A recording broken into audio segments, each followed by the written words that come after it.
This is Orson Welles, speaking from London.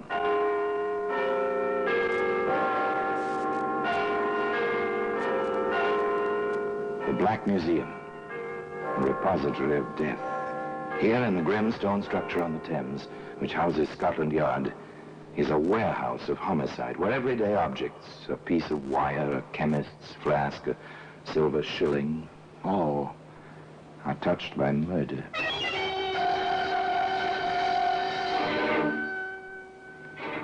Here's a bathtub. It's a familiar object. This is an old-fashioned one, a ball and claw-footed bathtub without plumbing connections. It's kind our fathers and mothers knew about. Into this they poured the Saturday night water by hand. Some liked it cool. Others liked it hot. There we are, dear. That hot enough? If you think so, darling. Oh, you're the sweetest. I wonder how I had the luck to marry you. Part of my job, dear, taking care of you. And one day soon, we shall have a tub with taps. One of the new ones. You'll see. And today, the bathtub can be found in the Black Museum.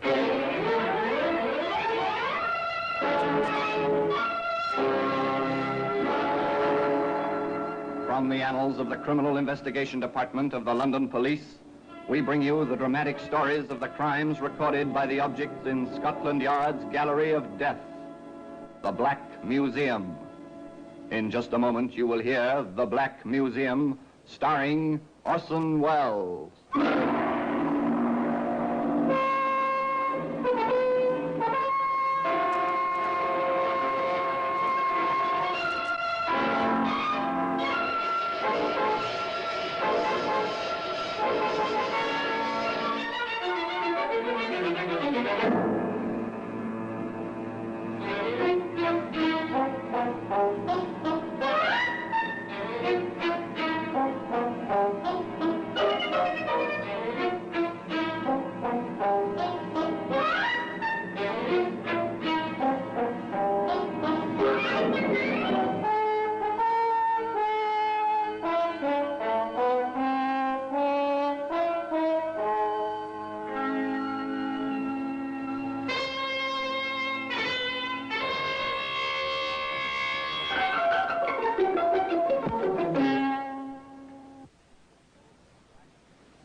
Now, The Black Museum, starring Orson Welles.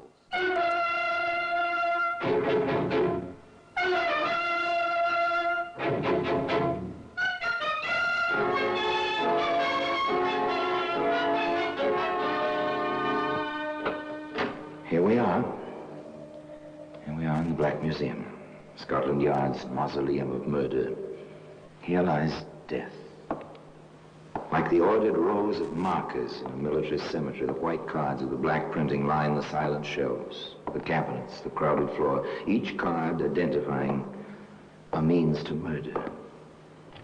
A lovely wine glass here, beautiful ringing crystal. Yet in that sound was terror.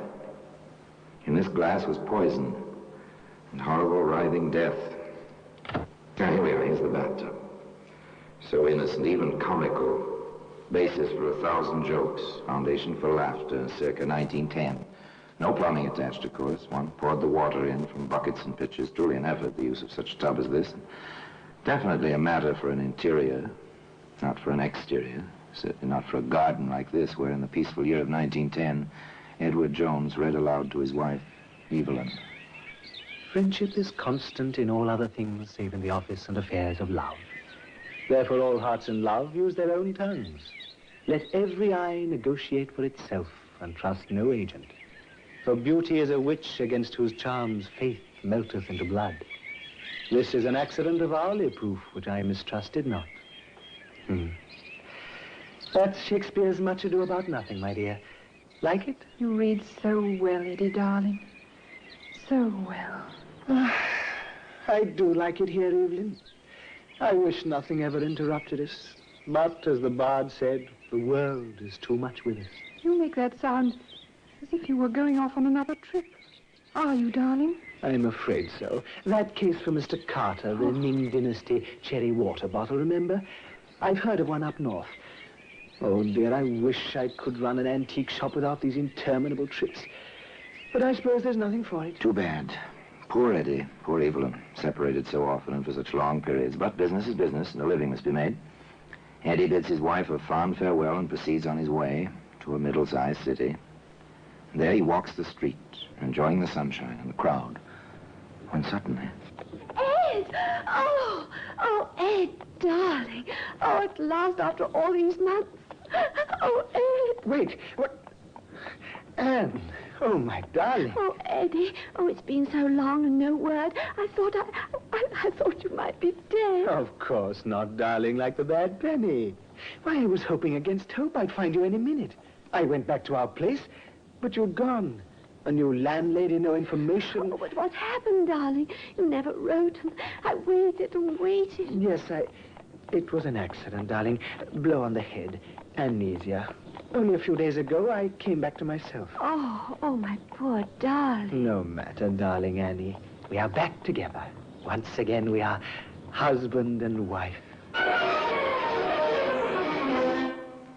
So that's the little game, is it? A wife in every city, is it? Well, now, Mr. Edward Jones, what's the idea? What can this get you, besides a heap of trouble and stiff prison sentence? What can it get you? There we are, Anne, my dear. I've signed mine. Now you sign yours. You see? Ladies are first, except in getting off trolley cars or signing wills. Oh, Eddie, you are sweet. There we are. Now, oh, heaven forbid, anything happens to you, all you have is mine, and vice versa, if anything should happen to me. Heaven forbid, Anne, my dear. No, apparently it can get you plenty. If your wife has plenty, and Anne was, well, decently off with an needy income from her father's estate, although she was not allowed to touch the principal. However, there was a proviso concerning her husband's rights, if and when. I'm horribly upset about it, Doctor. Here she is, apparently in perfect health. She has an awful fit, and all she remembers about it is a slight headache. She's my wife, Doctor. These things happen, Mr. Jameson, I can assure you. Oh. So Eddie Jones is Eddie Jemison hereabouts. Ah, it's interesting. Nothing. I found absolutely nothing physiologically wrong with Mrs. Jameson. She's in perfect physical health. Now then. But how can I be, Doctor, when I have these terrible fits? There are such things even we doctors don't know yet, my dear. Such as the reaction of the human mind to great stress. And you've been through such stress with Mr. Jameson missing so long. But what can we do about it, Dr. Margetson? Oh, just rest, relaxation, quiet, peace. Most important, relaxation. Now, I'll prescribe a mild sedative each night before sleeping. So simple, so easy, so diabolical, and so considerate. No, Anne, darling, you mustn't even fetch your own bathwater. There we are, almost full, and nice and warm. Just right to relax in, just as the doctor ordered. Oh, Eddie, I don't know why you do all this for me. I don't do half as much for you. You do, darling, just by being. You know that, don't you? No, I say it 100 times a day. Eddie, you're sweet. All right, my dear. Now step in. I'll help you. Take care. The water may be hot, and the tub may be slippery. There we are, dear. That hot enough? If you think so, darling. Oh, you're the sweetest. Oh, I wonder how I had the luck to marry you. Part of my job, dear, taking care of you. And one day soon we shall have a tub with taps, one of the new ones. You'll see. Ready to sit down, darling? Mm-hmm.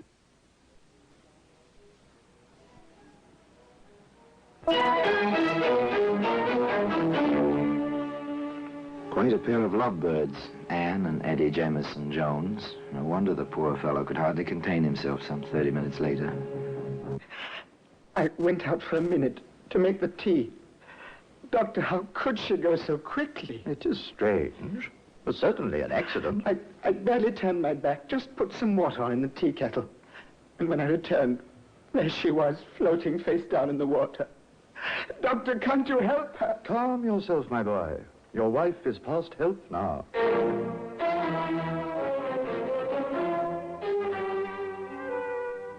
Such tragedy, such tears, and a will by which Eddie came into something over 800 pounds. In 1910, that was a fair amount of money.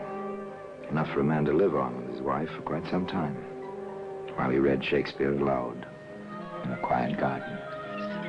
Shall I compare thee to a summer's day? Thou art more lovely and more temperate.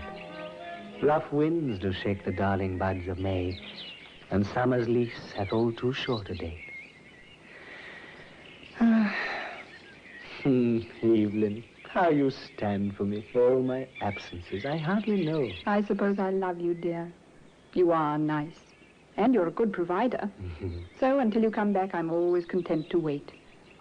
Go on. Read some more, darling. Yes. Yes, of course.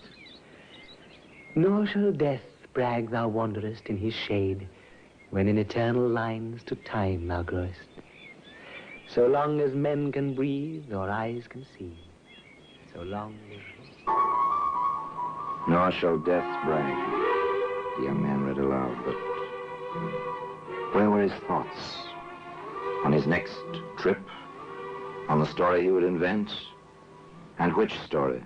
To which woman? His ever-faithful Evelyn, or young Libby, whom he took to wife some 2 months later? So this is the bride, Mr. Jameson. This is Mrs. Jameson. Isn't she lovely? Oh, Eddie, stop it. We're only married a few hours, and you're embarrassing me already. My deepest apologies, darling. Are our quarters ready? Oh, they certainly are. I'll let my boy help you with the bags. It's not every night we have a bride and groom in this house, you know. No, not every night. This promised to be eventful indeed, particularly if you knew Eddie Jameson Jones. Oh, Mrs. Grundy. Yes, Mr. Jameson? I hate to bother you, but could we have enough hot water for a warm bath? My wife hasn't been well. Some kind of spell, almost a fit.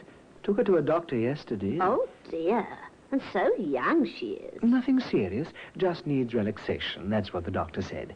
She insisted on going through with the wedding, even though I thought it might be better to postpone it. So a good warm bath. Nothing quite so relaxing, is there? I'll set the fire going right away. You shall have all... Oh, yes. Aria da capo. Repeat the theme, this time with a variation. And the variation was a bag of tomatoes.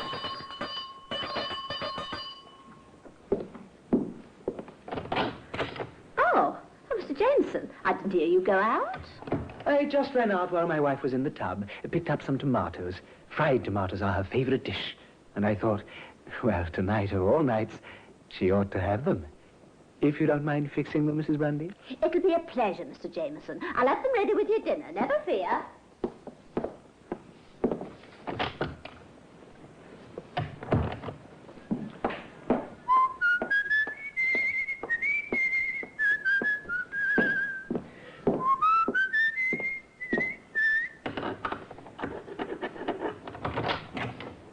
It's me, Libby, darling. I'm back.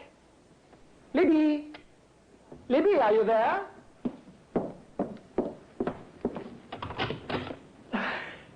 Good heavens! Mrs. Grundy, help! My wife! My wife is floating face down in the tub! She's dead! My wife is dead! And today, you can see that same bathtub in the Black Museum. In just a moment, we will continue with The Black Museum, starring Orson Welles.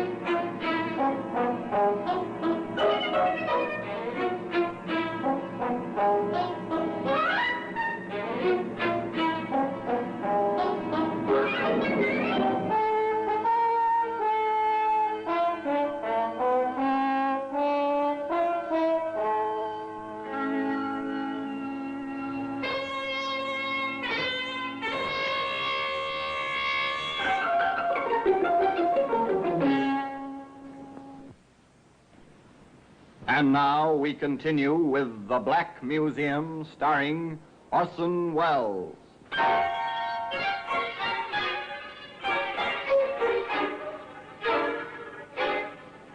Yes, the girl was dead, floating in the bathtub, face down, just as Anne before her.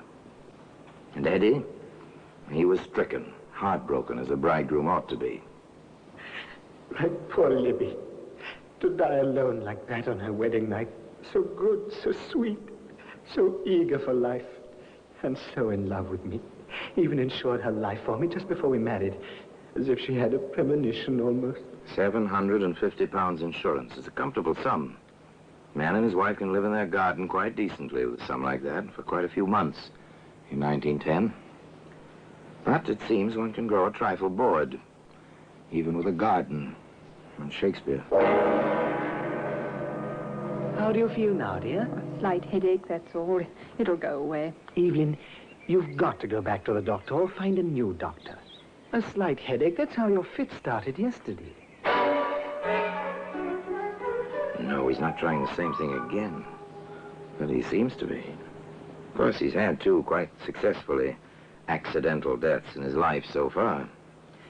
Perhaps a third? But that's not possible. Or is it?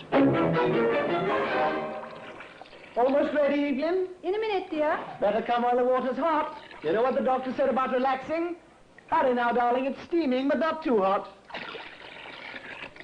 All ready, dear? All right, dear. There's not that much hurry. Oh, dear. Who's that now? Wait for me, darling. I'll help you get in. The tub may be slippery. One day we'll have a modern tub with taps and hot and cold running water. You'll see. Now, don't try to get in without me. All right, dear. I'll wait for you.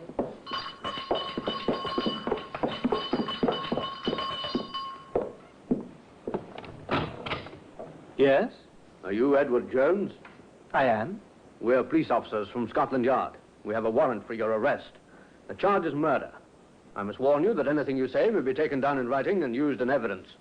Please come quietly. No, Evelyn Jones never took that bath. She never had another fit, either. Though she sat in the courtroom for the entire trial. The trial of the Crown versus Edward Jones, also known as Edward Jemison.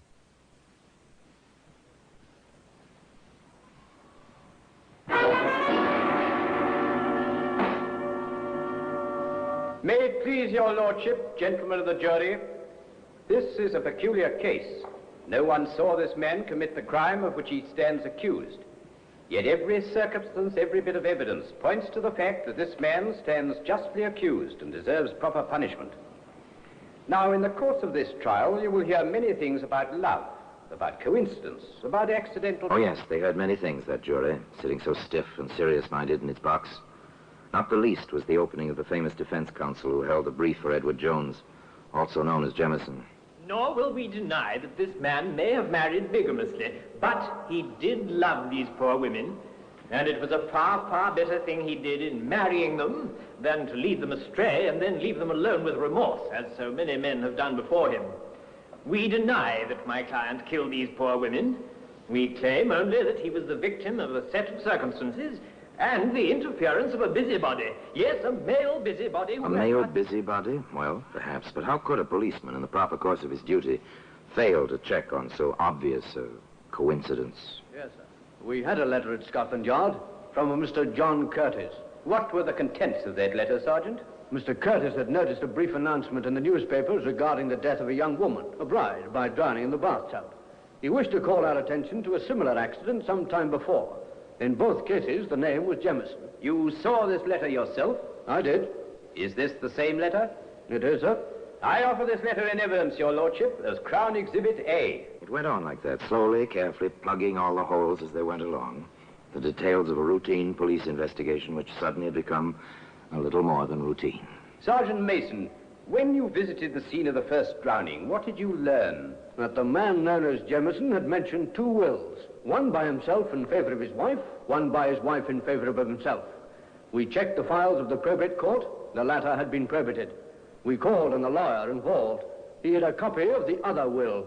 The man known as Jemison The deceased had quite a bit. And when you visited the scene of the second drowning, Sergeant? We learned that the man known as Jameson had mentioned an insurance policy in his own favor. We inquired of all the insurance companies and found the records. He had received some £750 following the death of the young... The first point established. Motive. Money. Over 800 from Anne, 750 from Libby. Almost £2,000 in all. That's a substantial motive. The questioning of Sergeant Mason went on. Now, in the matter of tracing this man Jameson, what did you do? Just routine, sir. We checked the mailing address at the insurance company and found it to be the same as the house where the second woman had died. There, we discovered a forwarding address, a postal box.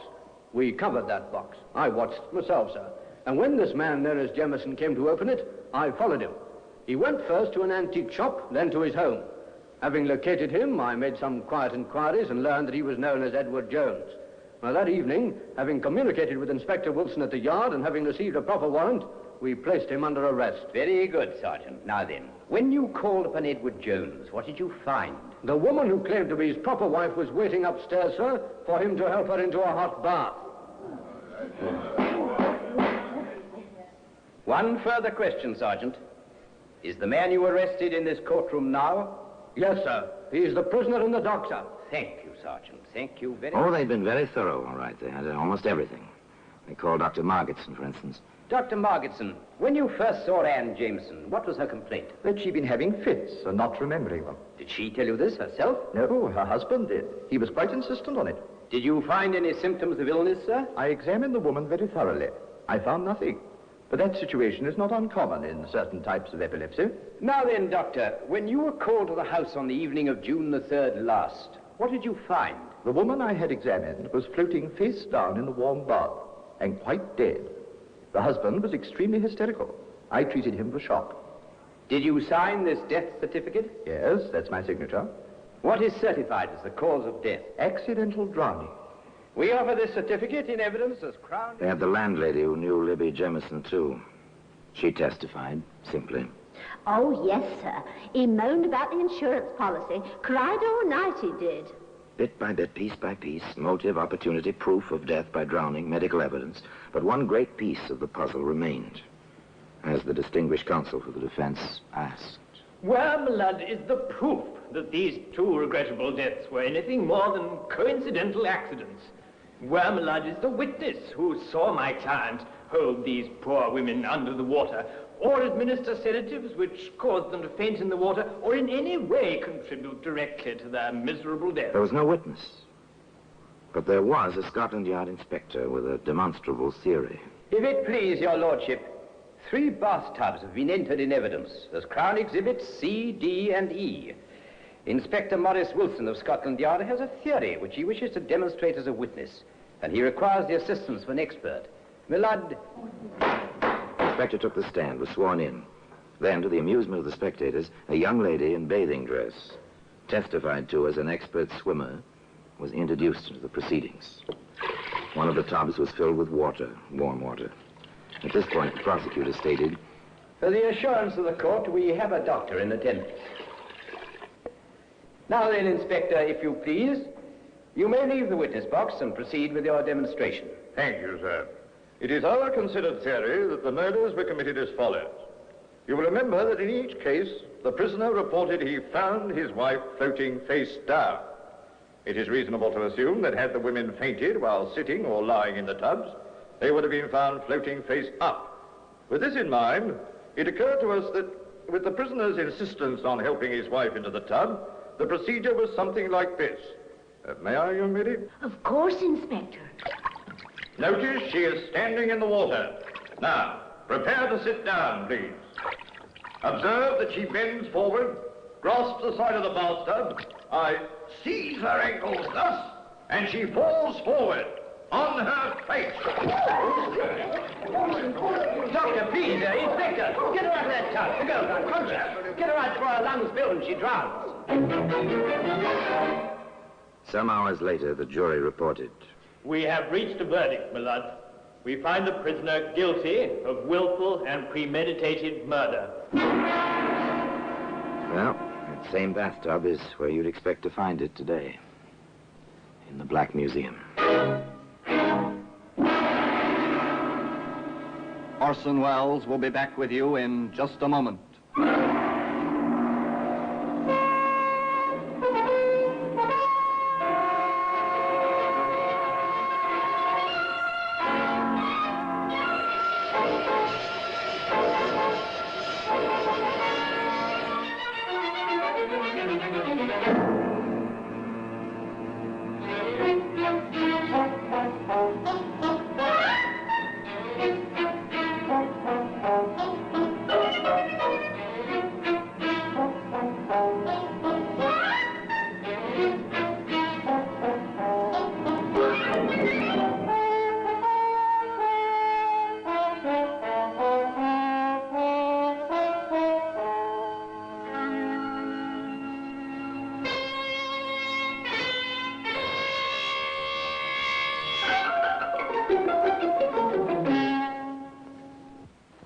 Now here in person is Orson Welles. Eddie Jones, in spite of his common name, was an uncommon man. Some said he was quite mad. His own defense counsel stated later that when Eddie looked at him with his piercing stare, he felt as if the prisoner were trying to hypnotize him.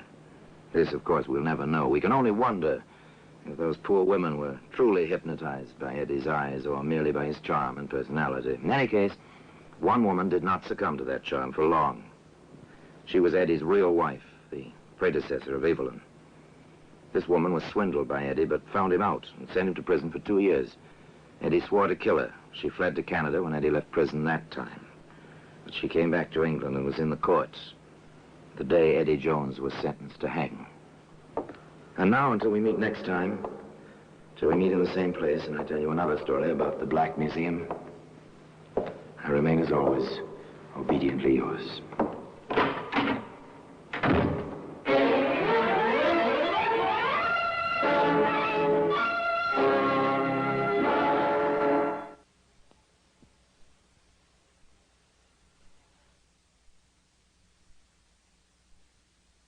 This is Orson Welles, speaking from London.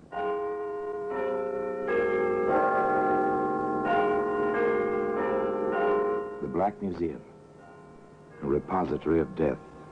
Here in the grim stone structure on the Thames, which houses Scotland Yard, is a warehouse of homicide, where everyday objects, a package of cigarettes, a length of string, a linen napkin, all are touched by murder.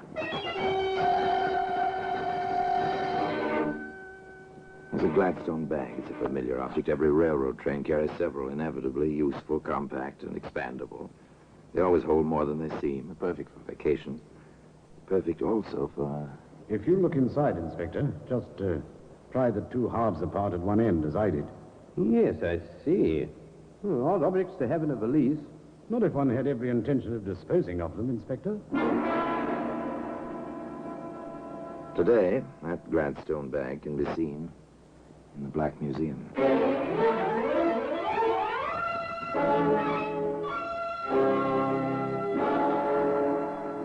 From the annals of the Criminal Investigation Department of the London Police, we bring you the dramatic stories of the crimes recorded by the objects in Scotland Yard's Gallery of Death, the Black Museum. In just a moment, you will hear The Black Museum, starring Orson Welles.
Now, The Black Museum, starring Orson Welles.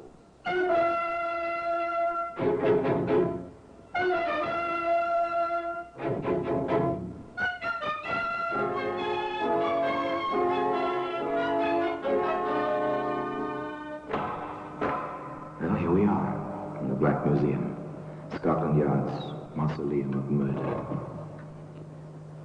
There are times, as I open this door, that I feel the old familiar inscription should be carved on the lintel. Abandon hope, all ye who enter here. Yes, abandon hope of peaceful, quiet, dreamless sleep, for within this room is almost every instrument which ever has been used for the commission of the foul deed called murder. Yes, here lies death. No doubt about it. You feel it in the dull, oppressive atmosphere. You see it first marked calmly on the neatly lettered cards. So-and-so died by this instrument at the hands of so-and-so, dated, and so forth. Your glance passes to the thing itself. You almost feel the blood. There's a camera. So, you think Ordinary tourist snapshot-taking camera. Yet within the blackness of this box, the film registered two faces. A third person saw a print. And from that recognition, 3 people died. One by a hangman's rope. Here's a briar pipe, well smoked, thoroughly discolored. A pleasure to a pipe smoker, but no pleasure to the man who inhaled hydrocyanic gas with his tobacco. Nor to the killer, trapped by the pipe itself. Here we are, the Gladstone bag. Piece of luggage for a man. It looked so commonplace, so much as if it belonged to a traveling salesman, not to Jim Hudson. Of course, in a way, Jim was a traveling salesman. He certainly had a sales talk, and he was quite successful at it. Sally, I've never seen you looking lovelier. Oh, Jimmy, you always do that. Do what, sweetheart? Say things like that just when I want to pick a fight with you. That's one of the reasons I love you so much. Despite your wife and everything else. Everything else? That's what I wanted to fight with you about. We just can't go on like this, Jimmy, darling. Why not? We're as happy as circumstances. Don't you see, Jimmy? A woman wants at least a snatch of domesticity, not just clandestine meetings with the clock ticking away her happiness in the background. It'll come, darling. It'll come. The girl was right, of course, from her point of view. Granted that the relationship between her and the man she loved was, well, outside the recognized bounds. Granted that they found each other when it seemed too late. Still, the girl was right. She wanted a certain sense of security, which can come to a woman only through the small things of making coffee in the morning while a man was shaving within earshot. And Sally James was the kind of girl who took action when she wanted something badly enough. Jim, what about the week we planned together for this spring? I probably could get away, darling, if we had a place to go. I have the place. Anyway, the ad about it. You are something, aren't you? Here, darling. I found this in the Sunday paper. Go on, read it. For rent. Bungalow. The Beaches. Pevensey Bay, Eastbourne. Reasonable by the week. You've got your heart set on this, haven't you, sweet? Can we do it? The week of April 12th. All right? All right. Oh, Jimmy, it'll be heaven down there by the sea.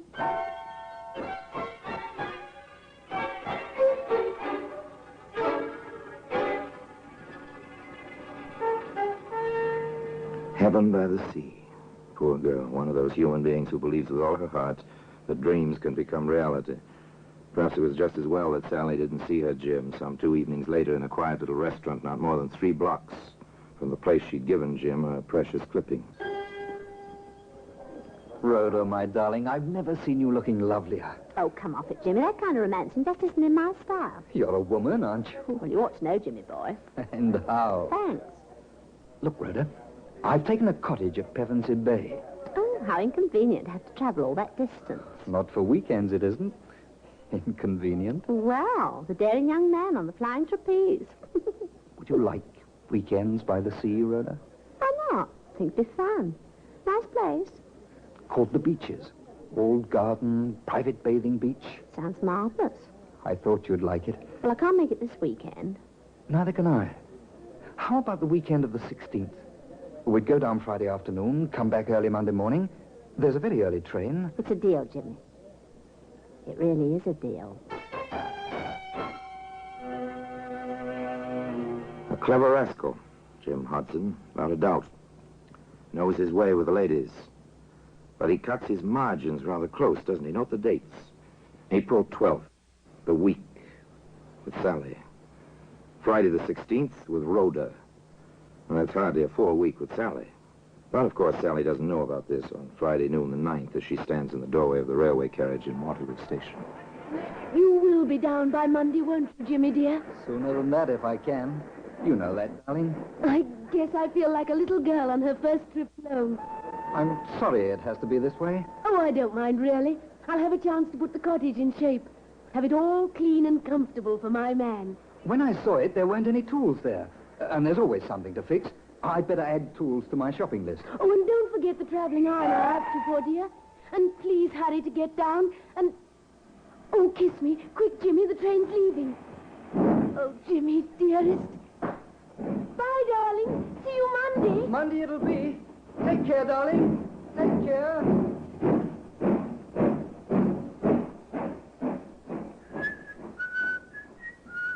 Watch him as he walks up the platform. The train is already disappearing from the track. Jim has his hands in his pockets. He's whistling merrily, a man with nothing on his mind except his love affair and the prospect of the week ahead.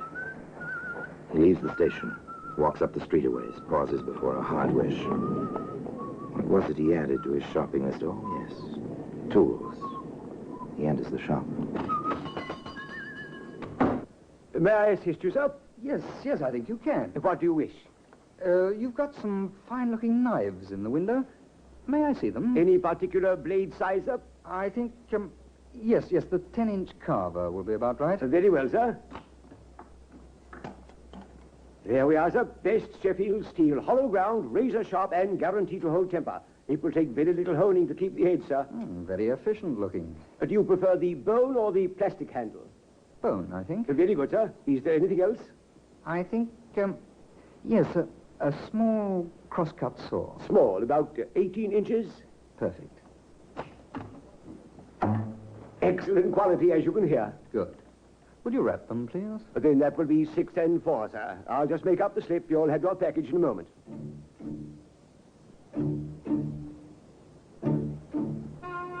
Jim Hudson took his package on the train with him on Monday morning.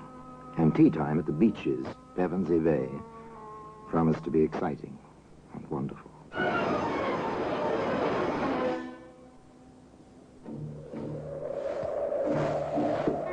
Isn't this wonderful, Jimmy?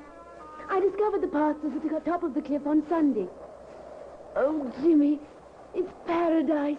It is a nice view. And so alone, so private. This is our private view, darling. It's like a honeymoon. You are a sweet little thing, Sally. Very sweet. I know. When you call me sweet, you think of me as a child. But I love you as a woman, Jimmy. I know. Shall we go back now? It looks like it may kick up a storm. If you want to, darling. Whatever you want. Whatever he wants, Sally. But does he know what he wants, this man with a wife in London, you at the beaches, and still a third woman waiting to join him just 4 days from now? It's too bad the beach isn't sand. Oh, I don't know. Shale isn't bad. Funny about this place. Funny? How, darling? Do you remember the Doris Clark case? Who was she? She's the reason the beaches was available. I don't understand. She lived here. 2 men she knew came down. She was beaten, buried alive in the shale. The men hung. How horrible. They made a lot of mistakes, so they mightn't have been caught. People shy away from a house with that kind of a story. I don't care. We'll change its reputation then, with our love. Let's go inside, dear. It's getting chilly with the sun gone and the storm coming up. The storm came. The rain pounded on the roof. The wind lashed at the sea. And within the cottage called the beaches, all was snug and warm. I love a fire in a fireplace. Don't you, Jimmy, darling? Yes, I suppose I do. Oh, Jim. Am I being too sticky? Sentimental? A trifle. What's wrong, Jimmy? You've been, well, far away today. Sally, let's face it. Things like this never go on for long. Jim! Jimmy, I don't believe you said that. I did say it. I mean it. Then why did you bring me down here? It was your idea. I went along with it, hoping we could work something out. Work it out? It's past it. You never loved me. crying. I can't stand crying. I ruined my life for you. Now you want to just forget about me. Stop it. Grow up. You can't be infantile forever. You want your cake and to have it too. You want your wife and other women. You won't. I won't let you. Stop it, Sally. I told you to stop it. Jim, no. No, I didn't mean it. I'll do whatever you want. I'll go away and never see you again. Jim, don't touch me. Jim, please. Jim.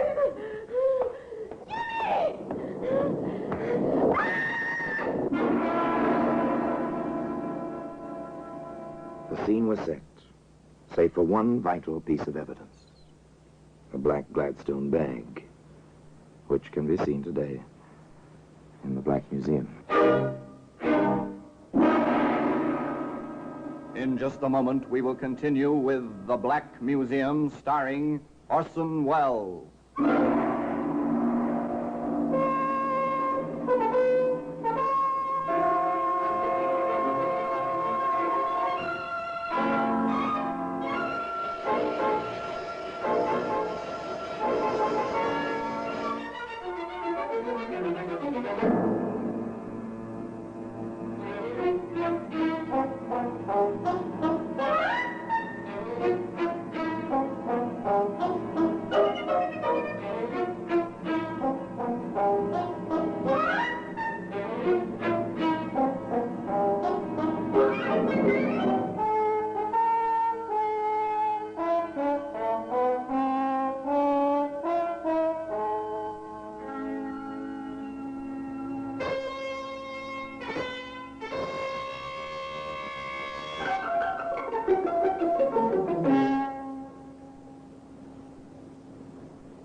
And now we continue with The Black Museum, starring Orson Welles.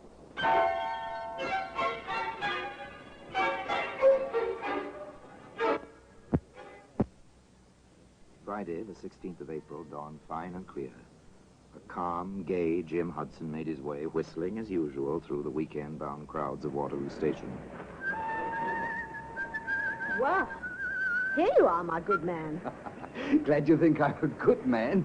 Well, I think you are. By Monday morning, I'll know. Then let's make that train, baby. Pevensey Bay on number 7.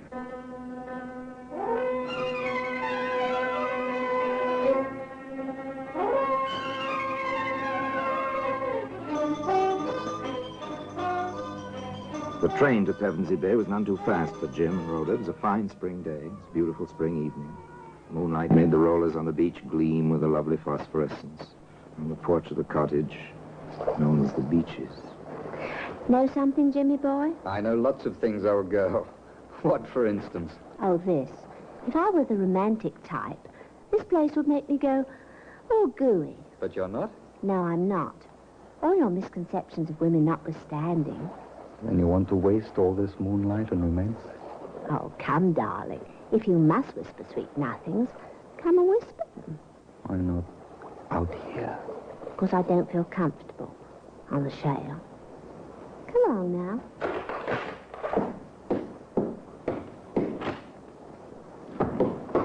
Always let the woman have her way, particularly after she's cooked a beautiful dinner. Here now.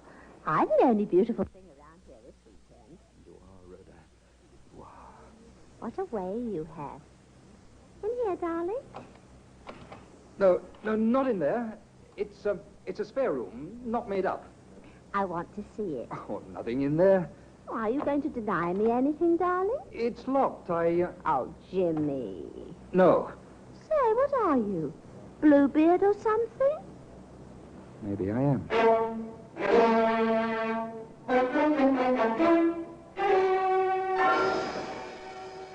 The door stayed locked.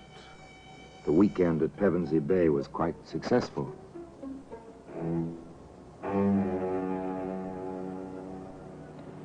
But now, the scene changes to a London street lined with somewhat shabby buildings which house somewhat shabby offices. Into one of those buildings, a woman hurries, almost furtively. She climbs the stairs, one flight, walks into an office, door of which announces in gold lettering, Cross Detective Agency. You are Mr. Cross? I am. What can I do for you, Mrs. Mrs.? My ring. Yes, an old trick. Sit down, won't you? Thank you. My name is Lillian Hudson, Mrs. Lillian Hudson. I see. Well, how can I help you? I want some information on my husband, James Hudson. Go on, please. I saw your advertisement. Were you formerly with Scotland Yard? I was. Advancement seems slow. I'm working for myself now. Yes. Well, I have reason to believe that my husband has been, seeing other women. And you want me to get the evidence? I think so. A divorce action? Perhaps it depends on the results. And you want to stay in the background? For the present. Have you anything on which I can start? An address? A lead of any kind? I have this. A baggage check. Waterloo Station baggage storage. Stamped 10 a.m., Friday, April 16th. An innocent bit of pasteboard. Where did you get this, Mrs. Hudson? I took one of my husband's suits to the cleaner. This was in a pocket. The cleaner gave it to me. Oh, and why should this mean anything? Because Jim, my husband, was away the entire week of the 12th until the morning of the 19th. It came to me, if he had told the truth, how could he have checked something at Waterloo on the 16th if he were out of town all that week? An interesting observation, Mrs. Hudson. Well, suppose I go over to Waterloo Station and pick up whatever was checked there. Oh, and sorry to mention this, but it is customary to have a retainer, you know. Private Detective Cross, once of Scotland Yard, went on over to Waterloo Station and presented the baggage check. A short while later, he arrived in the office of Inspector Henley at the yard. Oh, yes, Cross. I remember you now. Ah, thank you, Inspector. You were with us once, weren't you? Yes, sir. There are times, Cross, when I wish I had the gumption to strike out on my own. Too late now, however. And there are times, Inspector, when I wish I'd stayed on here. However... Yes, to each his own, and the grass is always greener, and so on. Well, Sergeant Anderson said you wanted to show me something. Oh, yeah, this, sir. This Gladstone bag. Looks perfectly normal. Locked, I see.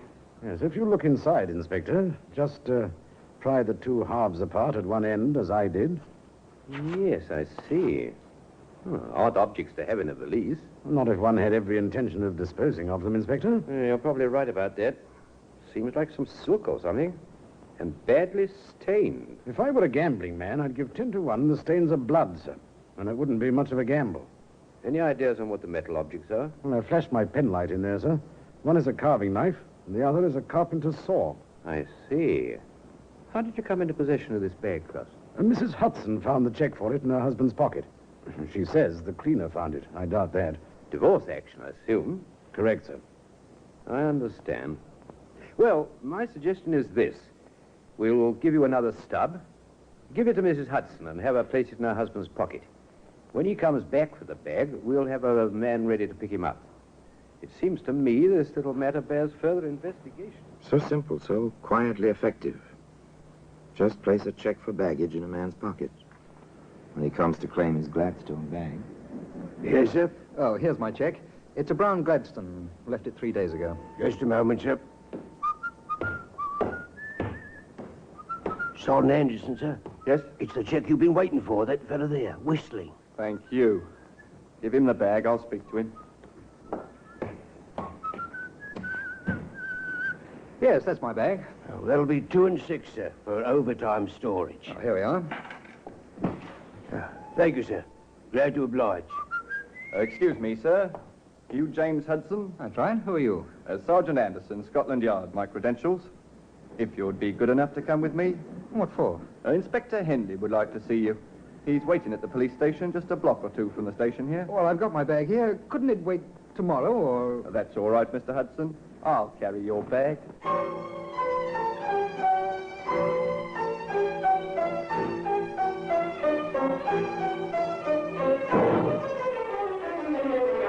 The squad room at the police station near Waterloo was very quiet.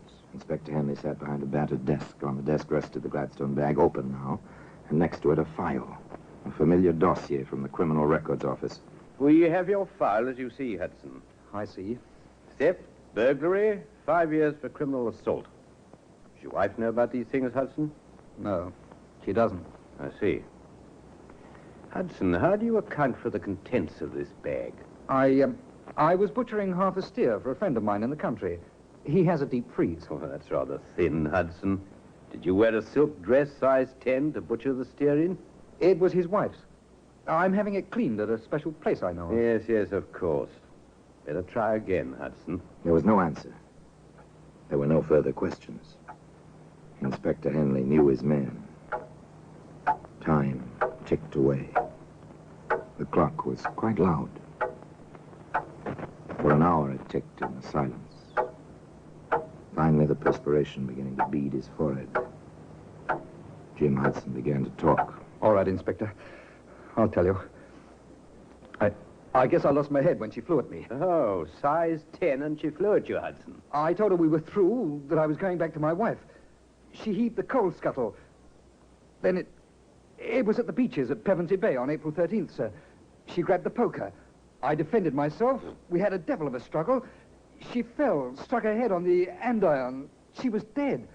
I must have gone completely crazy. I went into town, but that knife and the saw, I was afraid to tell anyone. I mean, my record. Sergeant. I've got something here, Inspector, in this biscuit tin. Yes, you have. Neat packing job, I must say. Not much left of the poor girl, is there? I want a check of every hardware store in the neighborhood where Hudson lives. Oh, yes, near the railway station. Got that, Sergeant? I want the sales slip on those implements and the clerk who sold them, if possible. Yes, Inspector, I remember the incident perfectly. The fellow came in whistling, asked about the knives in the window. He bought one, then asked for a small saw. Here's the slip, sir. Well, this says April the 9th. Hudson claims he didn't buy these things until the 13th. It was the 9th, Inspector. I'll stake my life on that. It's no good, Hudson. You bought that knife and that saw on Friday the 9th. You went to Pevensey Bay prepared to do exactly what you did do. If we ever had evidence of premeditation, we've got it now. You're under arrest, charged with willful murder. And I must warn you that anything you say may be used in evidence. Each clue in its place. The case was complete. Closed as tightly as that same Gladstone bag, which can be found today in the Black Museum. Orson Welles will be back with you in just a moment.